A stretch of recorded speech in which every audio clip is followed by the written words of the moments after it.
Late Night Health continues. I'm Mark Alyn, along with the insane Daryl Wayne.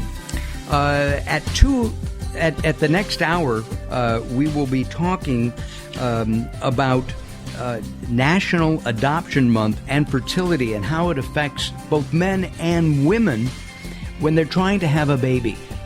And so parents and grandparents, or would-be grandparents, this is something that I think will hit each and every one of us. We'll also be talking about new moms and how they can beat postpartum depression. That'll happen in hour 2 here of Late Night Health. All right, let's go to Las Vegas and speak with Alex Bratty, little Bratty kid. And she's the author of From Chaos to Clarity, Getting Unstuck in Your Life. Alex, welcome to Late Night Health. Thank you, Mark. It's a pleasure to be here. You come from a completely different line of work. You're a upholster.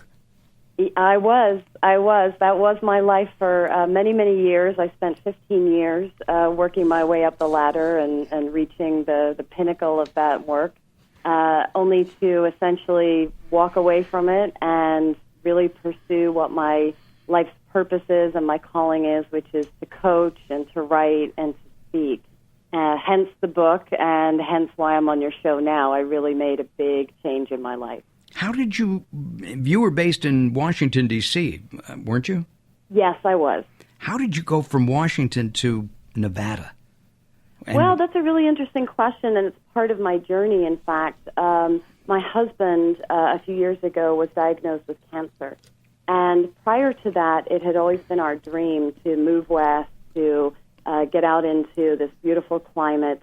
And often, of course, people think of Las Vegas, they think of the Strip. Believe me, there's so much more to it than that. We go hiking, we go boating. That's what we love about being out here, that you can be outdoors and be so healthy all the time.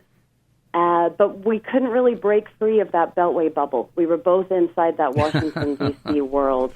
And it's so incredibly hard to make those changes. But when you have such a large event in your life, such a significant thing happen where you literally are faced with a life or death situation, which we were, it snaps your priorities and your perspectives into place pretty darn fast. So once he was, we got the diagnosis and he was getting treated, and we realized he had a good chance. It was going to be okay, probably, as long as we followed it all and went through everything. I said to him, you know what? We are done talking. We are only doing. You get better, and we're going out to explore that world in Las Vegas. And that's exactly what we did. We tried it out for 6 months. We weren't going to make a huge, rash decision.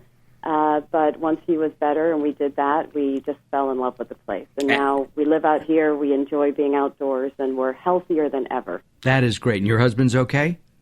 He is, thank you. He is a survivor, and he is now 5 years in remission. That is terrific. He is fully recovered. So we are happy and thankful and blessed. Absolutely. Well, we'll send up blessings for him this week. Thank you. I promise. So were you stuck in your life, or were you happy doing what you were doing? I was very stuck, and that was part of it. And when my husband got sick, it helped me sort of get my priorities straight. Why was I on the road all the time doing work for, sometimes companies implemented the results, sometimes they didn't. But I was away from him. I was, on this drudgery of planes, trains, and automobiles. And I just realized, this may at one point have been meaningful for me, but it's reaching the point where it's not. And I really was stuck because I'd been in it so long.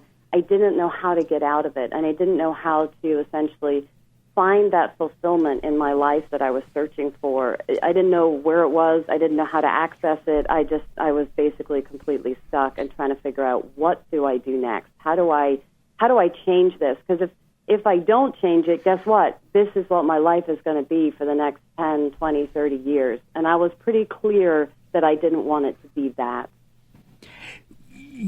Doing what you were doing, obviously must have paid well. You lived in D.C. or that area.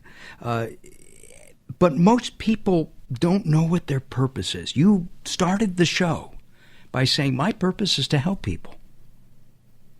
Well, that's a great point. It didn't start there. I essentially uncovered it, and that's what I help people do in this book. I take them from being stuck and provide this roadmap, which is really kind of a step-by-step guide on how do you unravel that, essentially what's keeping you stuck, how do you change that, and then how do you actually take it to that ultimate place, right, of finding that clarity in what your calling is, finding what you're really passionate about, and then pursuing that. And it doesn't necessarily mean that you're going to change careers or jobs, right? I mean, our calling, our higher purpose, or our passion can be anything, really. It doesn't have to be our work. It can be a hobby that we love. It can be a vocation. It can be volunteering and getting a lot of, a lot of fulfillment out of helping others. So it's not, for me, I did change my career path, but that's not what it is for everyone. And it's certainly, I mean, I have so many clients now working with them and helping them find the path that they want to be on. It's different for everyone in terms of figuring out that calling. Our guest is the author of From Chaos to Clarity, Getting Unstuck. And so many of us are stuck, and being stuck not only affects us mentally, but can affect us physically as well. Can you respond to that?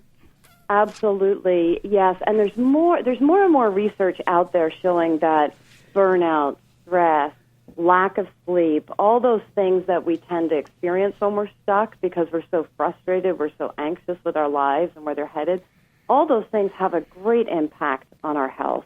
And, that's how your body talks to you too, right? So if you're not feeling healthy, if you're feeling very run down, like I was completely depleted of energy. I had chronic back issues when I was traveling all the time. I also had a lot of tightness and strain in my chest when I was stressed. And these are all, those are relatively small symptoms in the scheme of things, but it is your body's way of saying, something's not right here, slow down, listen to yourself. You're doing something that's out of alignment with what you really want to do. And if we don't listen, of course, those physical messages and the physical impact can get worse and worse, right? I mean, I can tell you stories of friends and colleagues that ended up in ER because, they needed a quadruple bypass surgery because they had pushed it right to the limit. And that's where we end up heading if we don't listen to those lighter messages that we get. So, yes, it can absolutely have an impact on your physical health as well as your mental and emotional health. Embracing today, embracing what's happening now, being thankful for a beautiful Southern California day here at the Wayne Manor in Ventura, California, with all of these organic vegetables. They are organic. You have no idea. You don't put fertilizer. No. Just rain and sun. Rain and sun. Okay. We have a garden that we're actually broadcasting from, Alex, and so I just wanted to know. I'm very thankful and grateful to be here. Do we have to be grateful for little things like that? Absolutely. Well, and that's wonderful to know that you're in a garden. That's just a beautiful visual that I'm getting. Yeah, gratitude is essentially the shortcut to raising the sort of your awareness, your attitude, your energy vibration, so that you can start to realize that there's more to life than what you're in, right? If you feel like you're stuck on that hamster wheel, we're also inclined to focus on what's going wrong. Oh, I hate this. I'm so fed up. I really want to change it, but I don't know how. And, of course, the trick there is that when you're focused on that and what's going wrong, essentially you end up getting more of it. So the idea is to pivot off of that and to focus on what you really want. And one of the ways to do that so that you can keep yourself in that kind of more positive mindset is to practice gratitude. Look at all the things that you have instead of the things that you don't have. And I know for some people they'll say, oh, but life really sucks right now, and I really don't have a whole lot of anything. And when I hear that, I say, well, most people do have a roof over your head. You have that right now, right? Be thankful for that. It can be that simple and that basic. Well, what about somebody who says, I have a roof over my head, but it leaks when it rains? Right, exactly. So then they're pivoting back into, oh, but this is what's wrong with it. But the point is that you do have a roof over your head. Things could be a heck of a lot worse, right?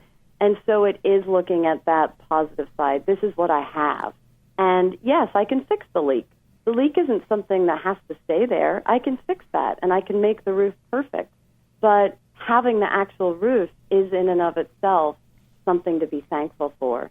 And I think so many of us forget that. We forget our basics. We just go about our lives, and we get into that sort of comparison game. Well, oh, he's got a nicer car than I have, or they just bought this new nice thing for their house. It's not about what other people are doing. It's about what you have and what you're appreciating in your life. I guess to be a little religious here, one of those things that Moses handed down, don't covet, is that a real important thing then?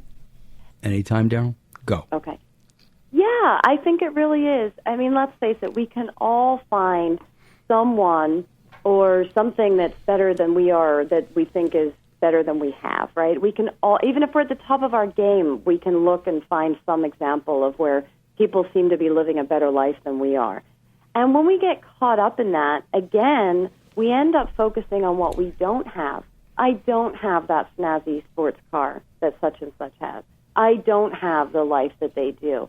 And that's when we forget. We forget all the things we do have. And really, if you want to compare, if you want to get into that game, compare yourself with yourself. Look at all the progress that you have made. Look at all the things that you have done in your life, all the experiences you've had, even the bad experiences, right? And we've all had those.